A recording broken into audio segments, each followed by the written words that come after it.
আমাদেরকে একটু বলবেন যে এখনো পর্যন্ত ভোটের আপডেটটা একটু আমাদেরকে বলবেন, কত নাম্বার কেন্দ্র এবং সার্বিক পরিস্থিতির বিষয়ে একটু বলবেন।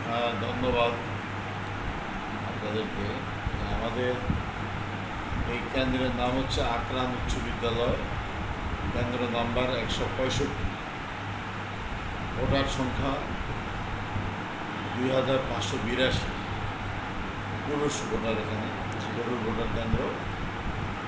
2টা পর্যন্ত 160 ভোট কাস্ট হয়েছে।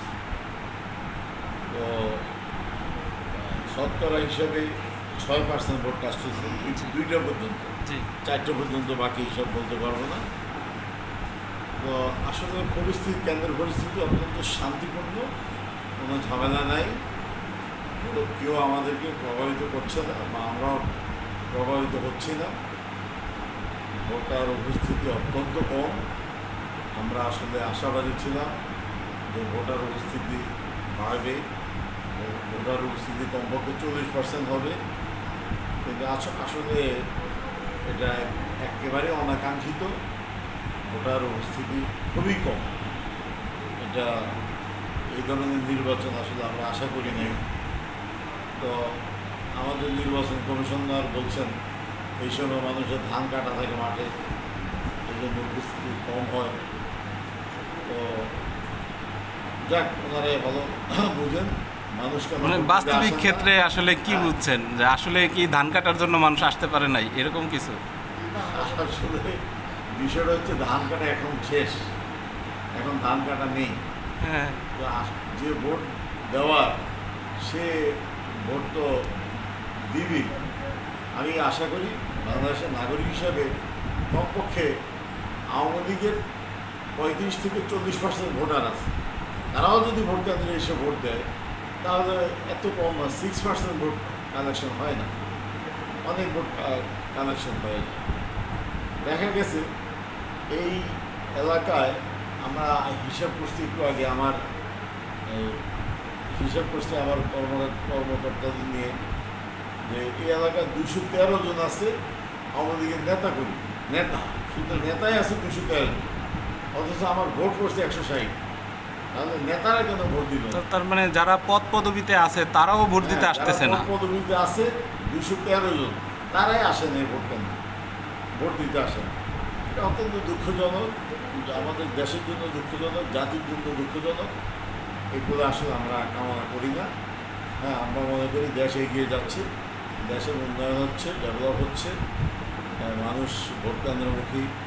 কীভাবে মানুষকে, জনগণকে, ভোটারদেরকে ভোট কেন্দ্রমুখী করা যায়, এই বাস্তব একটা পদক্ষেপ নেওয়া উচিত। কারণ জাতির জনক বঙ্গবন্ধু শেখ মুজিবুর রহমান সারা জীবন মানুষের ভোটের অধিকার প্রতিষ্ঠার জন্য আন্দোলন করেছে, কিন্তু এখন দেখা যাচ্ছে ওই ভোটাররা সুযোগ পেয়েও ভোট কেন্দ্রে আসতেছে না। এটা অত্যন্ত দুঃখ। মানে ভোটাররা, আপনি কি মনে করেন যে ভোটাররা কেন এত নিরুৎসাহিত, কেন তারা ভোট কেন্দ্র বিমুখ হয়ে আছে? আপনাকে ধন্যবাদ। আমার মনে হয় যে আমি এখানে এসে কালকে এই এলাকায় কয়েকটা দোকানে চা খেতে গেলাম, হোটেলে খাবার খেতে গেলাম, অনেকে জানিই না এখানে ভোট হচ্ছে। আমি মাত্র 2 জন প্রার্থী, 2টা ব্যানার দেখেছি ছোট ছোট, আর কোনো প্রার্থী নেই। তো হয়তো জনগণ মনে করে যে প্রার্থী নেই, অনেকে জানেই না যে এই স্কুলে ভোট, আমাদেরকে দেখে হাসে অনেকে। হ্যাঁ, যে ওনারা আসছেন, এই আমাদের ভোটাররাই জানে না এই এলাকায় ভোট।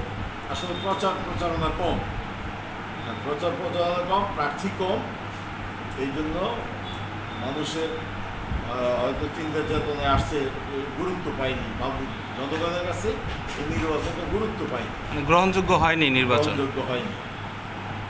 ঠিক আছে, আপনাকে অনেক ধন্যবাদ। প্রচারণা দরকার ছিল।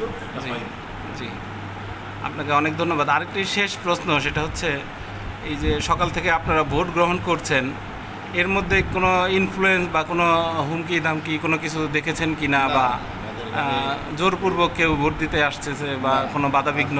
আমাদের এখানে কেউই কোনো বাধাবিঘ্ন দিতে আসে নাই, কোনো প্রলোভন দিতে আসে নাই। আমি একজন প্রধান শিক্ষক। আমি মনে করি আমি যদি চরিত্রহীন হয়ে যাই, আমার যদি চরিত্র ভালো না থাকে, আমি যদি সত্যবাদী না হই, তা আমার ছাত্ররা আমার কাছ থেকে কী শিখবে?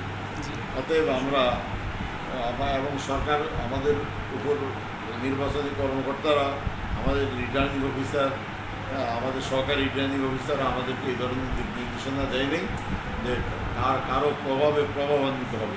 এখানে কেউ এই ধরনের প্রভাব খাটাইতে আসে নাই। হ্যাঁ, কেউ আমাদের ডিস্টার্ব করে নাই। ঠিক আছে, আমরা খুব সুন্দরভাবে ভোট দিয়েছি। ঠিক আছে, অনেক ধন্যবাদ আপনাকে।